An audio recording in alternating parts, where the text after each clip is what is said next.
All yours. Hi everybody, I'm so happy to be here. This is super exciting for me.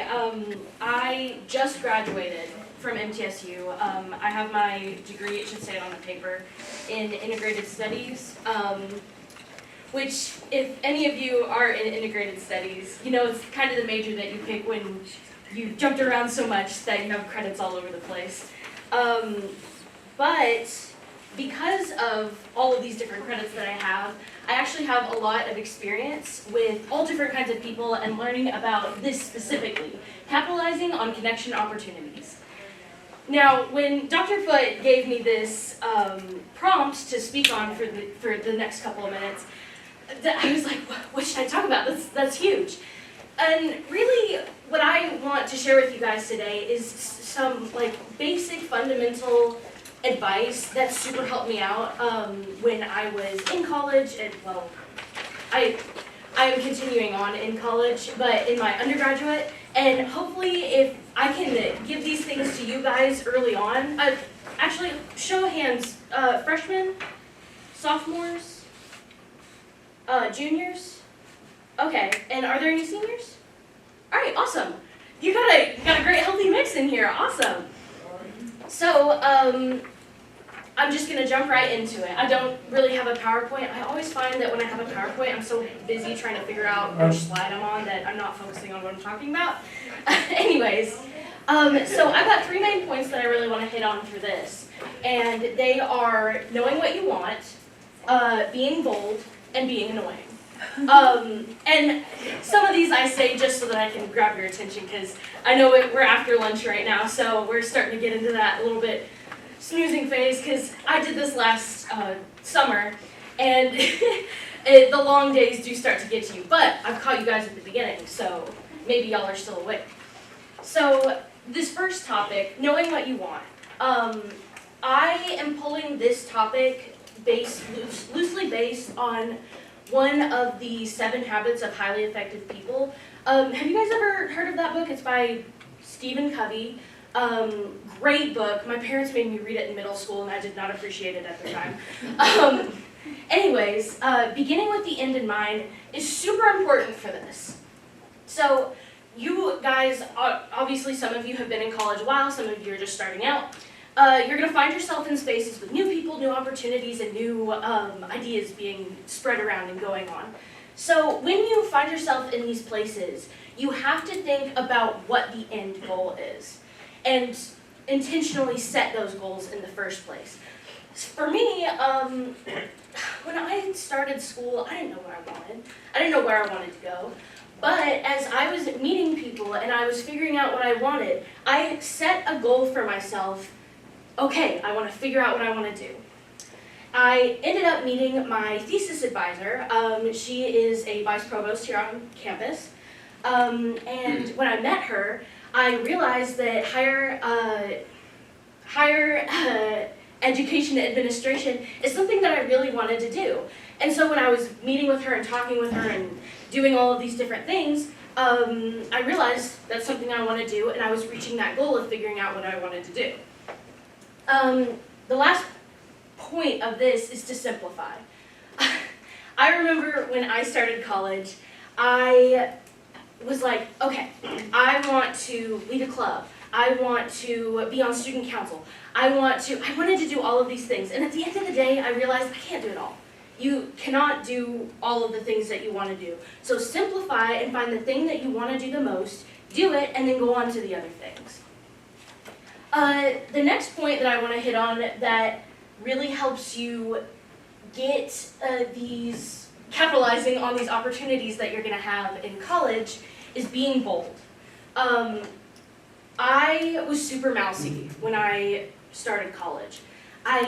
All of these different people from all of these different backgrounds, I was scared, I was nervous, and I didn't really know how to effectively interact with these different people. So one of my techniques that I use when I'm doing something like this, I put on armor beforehand. So for me, that looks like sitting and preparing in my mind making sure I have a script, making sure I know what I want to talk about and what I'm doing, making sure I know my audience. Whatever you do in college, whether it is going into a new club or meeting a potential advisor or trying to get a job, you have to prepare yourself ahead of time to make sure that you will set yourself up for success in these endeavors. The next part of being bold is knowing where you want to be and being there. So for me, that looked like when I realized I wanted to continue my education, I was putting myself intentionally in spaces where I would meet people who might be able to offer me job opportunities. This looked like, y'all get emails I know we all get emails from MTSU, hey, there's an event going on, hey, you should come to this, hey, come do our thing. Just go, be bold, you can do it. It was so difficult for me though, I will say. The last part of being bold, and this is gonna sound a little brash, but I'm talking to y'all. I'm talking to myself as much as I'm talking to y'all. You've got to get over yourself. So I'm going to be a little open. I have, as a woman, as a larger woman, I've always had issues with my body and like talking in front of other people and thinking, oh gosh, nobody's gonna want to know, or nobody's going to care what I have to say. Nobody cares. And maybe some people do. They're not going to tell me, and that's all right. When you embolden yourself and decide, you know what, I don't care what I look like, I don't care what I sound like, I have important things to say and I am going to say them, you will open yourself up for opportunities that you didn't even know were there. I know that's how it happened with me. Okay, the last part that I want to talk about with capitalizing on opportunities is be annoying. And this is more, I say be annoying because I want to grab your attention, but it's more about being persistent. So, my story with this one is always, when I was starting my honors thesis process, I was trying to find a mentor, I was shopping around, and this woman, Dr. Amy Aldridge, she was in one of my classes, and I was like, you know what? I really, really want you to be my thesis advisor. And she's like, girl, no, I do not have time, I do not have the patience, nor have I don't want to. And I was like, all right. Pretty please? And she's like, no, leave me alone. And she didn't say that. She's way nicer than I'm making her sound. And then, so I went around and then I came back again. And she was like, you know what? You gotta set up the dates yourself. You've got to do a lot of it yourself. I will help you along, but you've got to figure it out yourself.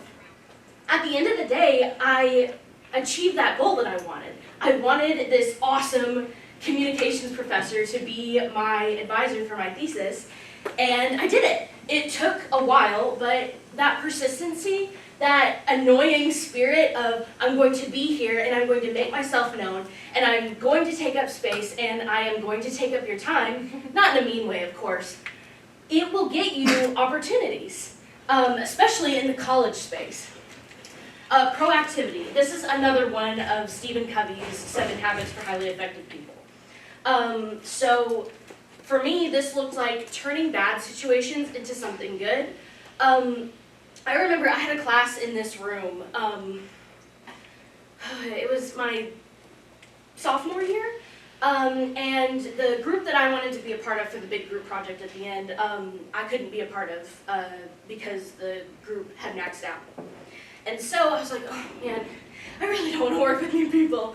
But I decided, you know what, I'm going to be proactive about it. I still moaned and groaned to like myself because I have to complain to someone.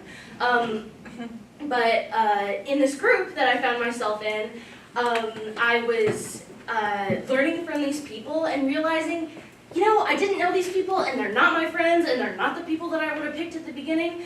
But you know what? I can turn this situation into something good. And that's all, that is the spirit of proactivity. And some of those people are still my friends to this day. And then the last point that I want to make on this specific topic is the difference between trying until you get it right and versus trying until you can't get it wrong. So, I'm trying to think of the example that I was going with. For me, this was very obvious in my thesis process. So, oh my gosh, are any of y'all like honors students? Yeah, y'all are gonna have to write a thesis? Yeah. Oh boy. Anyways, with my thesis process, it was so difficult because I am a dreadful procrastinator. Just absolutely, oh my god. But anyway, in this thesis process, I was trying and trying and trying to set up a schedule for myself and not procrastinate and get stuff done. And eventually, I did get to that point. I was turning stuff in on time. I was getting ahead of schedule, and it was great. I was like, you know what? Good, I'm done. And then I ended up sliding back into the procrastination mindset. You can't stop once you get something right. You have to keep going until you cannot get it wrong. And that is how you capitalize on connection opportunities, at least for me in the college space.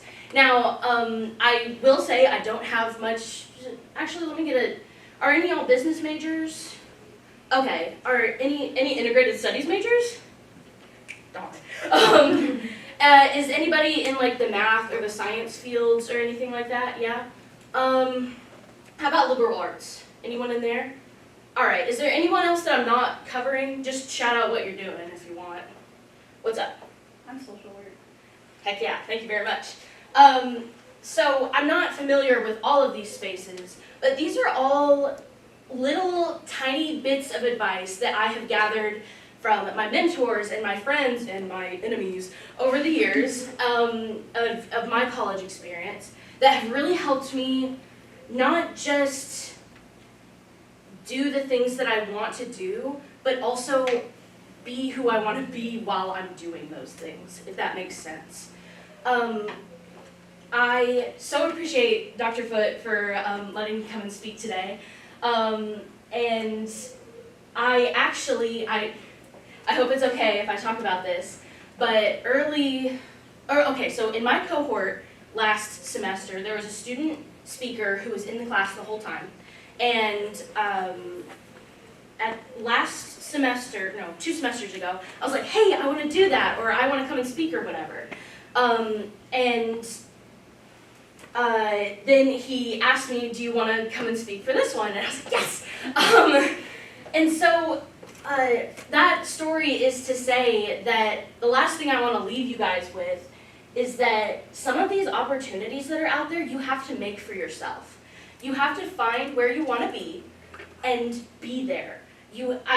I super love the Honors College. I love what they're trying to do and what they have done. I think it's great. And so I'm here. That's what I did in high school. When I wanted a scholarship from the Honors College, I was here. I was meeting people and being annoying and making sure people knew me. And for me, that is what ended up working in my favor. Now, this might not work for everyone. I'm just transparency. If that's not your style, feel free to ignore. But if this does strike a chord for you, feel free to let me, or I don't know. I'm terrible with closings, I will say. But thank you guys so much for letting me talk.